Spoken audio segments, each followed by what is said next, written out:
Hey guys, in this video I'm going to explain to you how to enable a developer mode on your iPhone iOS 18, and it's really easy and simple, guys.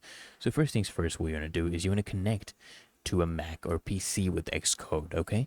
So plug in your iPhone into your computer, then open Xcode. Now Xcode is available for free on the Mac Apple Store, the Mac App Store, and you want to ensure that your iPhone is detected under devices and simulators in Xcode, okay? Make sure this is detected there.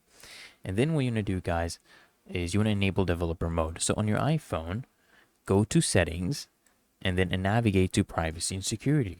Scroll down and locate a developer mode and just toggle it on, okay?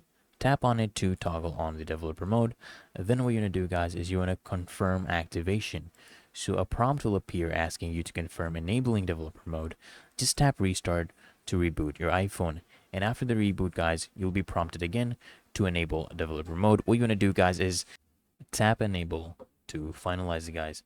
And there you have it, guys. Developer mode should now be active on your iPhone. So I hope you found this guide helpful and it was of some value to you. If it was, guys, consider smashing the like button as well as subscribing to frequently asked questions, and I'll see you in the next one.